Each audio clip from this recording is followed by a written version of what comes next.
नमस्कार आणि स्वागत आहे. विचार करा, आपण रोज किती वाचतो आणि लिहितो. WhatsApp message, email, online review, बातम्या. आता कल्पना करा की तुमचा कम्प्युटर हे सगळं माणसांसारखं समजू शकला तर. आज आपण याच जादुई दुनियेत जाणार आहोत. याला म्हणतात नॅचरल लँग्वेज प्रोसेसिंग किंवा NLP. आणि हे तंत्रज्ञान वापरण्यासाठी मायक्रोसॉफ्ट अजूरमध्ये कोणती साधने आहेत हे आपण अगदी सोप्या भाषेत समजून घेणार आहोत. अगदी बरोबर.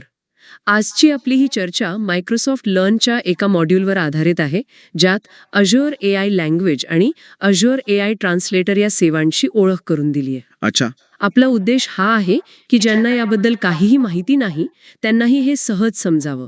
चला तर मग ही गुंतागुंतीची वाटणारी गोष्ट सोपी करूया. तर सुरुवात करूया NLP म्हणजे नक्की काय यापासून. सोप्या भाषेत सांगायचं झालं तर म्हणजे कॉम्प्युटरला आपली भाषा शिकवणं. आपली भाषा म्हणजे मराठी, इंग्रजी किंवा कोणतीही. ते हे ओळखतात. किंवा हॉस्पिटलमध्ये डॉक्टरांच्या नोट्स वाचून कॉम्प्युटर आजाराची लक्षणं ओळखतो. आणि हो, आपले व्हर्च्युअल असिस्टंट्स जे आपल्या बोलण्यावर काम करतात तेही याचंच उदाहरण झालं. अगदी. यात महत्वाची गोष्ट ही आहे की कॉम्प्युटर फक्त शब्द वाचत नाही, तर त्या शब्दांमागचा अर्थ आणि संदर्भ समजून घेतो. आणि ॲझ्युरमध्ये यासाठी 2 मुख्य सेवा आहेत. कोणत्या? एक आहे Azure AI लँग्वेज, जी भाषेचं विश्लेषण करते, आणि दुसरी आहे Azure AI ट्रान्सलेटर, जी भाषेचं भाषांतर करते. ठीक आहे, तर मग Azure AI लँग्वेज नक्की काय काय करू शकते ते पाहूया. हे खूपच इंटरेस्टिंग वाटतंय. हो, पहिली आणि सगळ्यात मजेशीर गोष्ट म्हणजे सेंटिमेंट ॲनालिसिस. म्हणजे लिहिलेल्या गोष्टीमागची भावना ओळखणे. बरोबर. समजा तुम्ही एका रेस्टॉरंटबद्दल 2 रिव्ह्यू वाचले. पहिला रिव्ह्यू आहे, काल रात्री इथे जेवलो, स्टाफ खूप नम्र होता आणि जेवण अप्रतिम होतं. हा पॉझिटिव्ह आहे. आणि दुसरा रिव्ह्यू, इथला अनुभव खूप वाईट होता, सर्व्हिस स्लो होती आणि जेवण बेचव होतं. इथेच सेंटिमेंट ॲनालिसिस कामाला येतं. ते प्रत्येक वाक्याला गुण देतं. पॉझिटिव्ह, निगेटिव्ह किंवा न्यूट्रल. अच्छा. पहिल्या रिव्ह्यूसाठी कदाचित 0.90 पॉझिटिव्ह गुण मिळतील, तर दुसऱ्यासाठी 0.99 नेगेटिव्ह. यावरून लगेच कळतं की ग्राहकाचा अनुभव कसा होता. वा, म्हणजे डेटावरून थेट भावना कळते. पुढे आहे की फ्रेज एक्स्ट्रॅक्शन. हे काय आहे?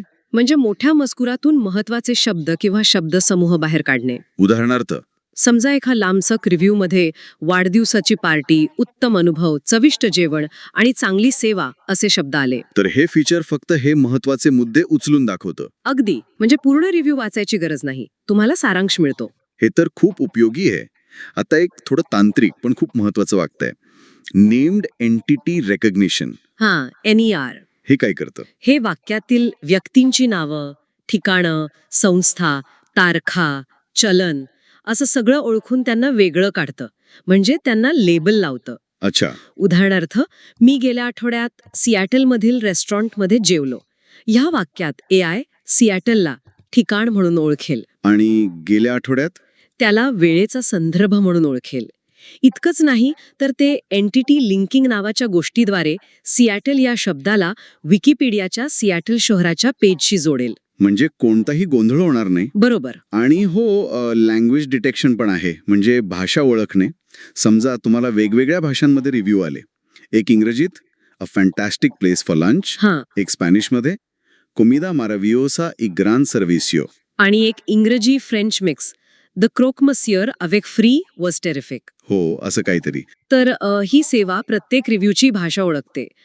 तिसऱ्या रिव्ह्यूमध्ये जिथे 2 भाषा मिक्स आहेत, तिथे ती प्रिपॉन्डंट म्हणजे मुख्य भाषा कोणती आहे हे ओळखते. अच्छा, म्हणजे ती सांगेल की हा रिव्ह्यू इंग्रजी आहे. हो, पण तिचा कॉन्फिडन्स स्कोअर थोडा कमी असेल, कदाचित 0.9, कारण त्यात फ्रेंच शब्द आहेत. आणि एक गंमत आहे यात, की नाही? हो, जर तुम्ही फक्त एक स्माइली डॉट आणि खेळलं, तर कॉम्प्युटर गोंधळून जातो आणि अज्ञात म्हणजे अननोन असं उत्तर देतो. म्हणजे त्याला भाषा समजते, फक्त चिन्ह नाही. अगदी. आता बोलूया कॉम्प्युटर सोबत संवाद साधण्याबद्दल, म्हणजे कॉन्व्हर्सेशनल AI. चॅटबॉट्स वगैरे. बरोबर.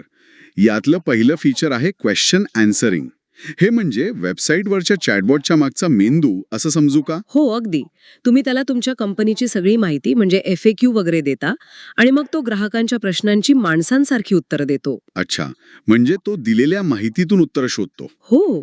आणि यापेक्षा पुढची पायरी आहे कॉन्व्हर्सेशनल लँग्वेज अंडरस्टँडिंग किंवा CLU.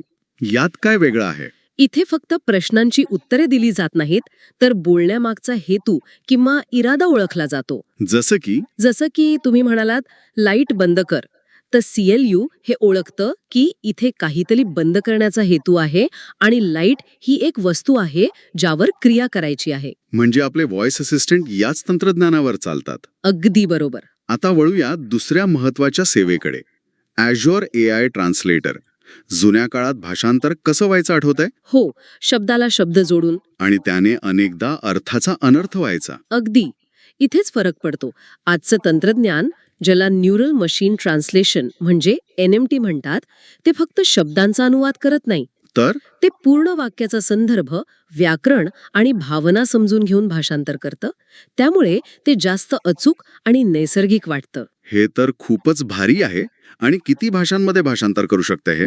130 पेक्षा जास्त भाषांमध्ये. आणि यात तुम्ही एकाच वेळी एका भाषेतून अनेक भाषांमध्ये डॉक्युमेंट भाषांतरित करू शकता. म्हणजे मूळ डॉक्युमेंटचं स्वरूप न बदलता? हो, फॉर्मॅटिंग तसंच राहतं. इतकंच नाही, कंपन्या त्यांच्या विशिष्ट शब्दसंग्रहासाठी स्वतःचे कस्टम मॉडेल्स पण बनवू शकतात. वाह! हे सगळं खूपच छान आहे, पण हे वापरायचं कसं? म्हणजे हे सगळं खूप किचकट वाटतंय. नाही, अजिबात नाही. यासाठी मायक्रोसॉफ्टने Azure AI फाउंड्री नावाचा एक प्लॅटफॉर्म बनवला आहे. याला तुम्ही एक मोठी प्रयोगशाळा समजू शकता. ओके. इथे तुम्हाला या सेवा वापरण्यासाठी एक रिसोर्स तयार करावा लागतो. तुम्ही फक्त लँग्वेजसाठी, फक्त ट्रान्सलेटरसाठी किंवा दोन्हीसाठी मिळून एक Azure AI सर्व्हिसेस रिसोर्स निवडू शकता. आणि सगळ्यात चांगली गोष्ट काय आहे यात? सगळ्यात चांगली गोष्ट म्हणजे या फाउंड्री पोर्टलमध्ये एक प्लेग्राऊंड आहे. प्लेग्राऊंड? हो, जिथे तुम्ही कोणताही कोड न लिहिता या सर्व सेवा प्रत्यक्ष वापरून बघू शकता. खरंच? म्हणजे अगदी ड्रॅग अँड ड्रॉप सारखं? जवळजवळ तसंच. त्यामुळे अगदी नवख्या व्यक्तीलाही हे शिकणं सोपं जातं. म्हणजे या मॉड्यूलमध्ये जी सराव एक्सरसाइज आणि प्रश्नमंजुषा आहे ती याच प्लेग्राऊंडमध्ये करता येते. अगदी. जसं की नेम्ड एंटिटी रेकग्निशनचा मुख्य उद्देश काय आहे, याचं उत्तर आहे व्यक्ती, ठिकाणं ओळखणे. किंवा एका वाक्याला 0.60 निगेटिव्ह गुण मिळाले तर त्याची भावना काय असेल? अर्थात नकारात्मक. तर मग या सगळ्याचा अर्थ काय? आपण पाहिलं की Azureकडे किती शक्तिशाली साधनं आहेत जी मानवी भाषा समजू शकतात. ग्राहक सेवेपासून ते आरोग्यापर्यंत सगळीकडे याचा उपयोग होतोय. हो, आणि हे फक्त एक सुरुवात आहे. आपण ज्या सेवांबद्दल बोललो त्या सध्या उपलब्ध असलेला मजकूर समजून घेण्याचं काम करतात. त्या म्हणजे भविष्यातील AI साठी एक पाया आहेत. आणि इथेच आम्ही तुम्हाला एका विचारासोबत सोडून जातो आहोत. विचार करा, जेव्हा AI फक्त भाषा समजणार नाही तर स्वतः नवीन मजकूर तयार करायला लागेल. बरोबर. जसे की ईमेल लिहिणे किंवा कथा रचणे, तेव्हा काय होईल? हेच जनरेटिव्ह AIचं जग आहे, ज्याचा पाया आपण आज समजून घेतला. भविष्यात आपलं आणि माहितीचं नातं कसं बदलेल? विचार करा.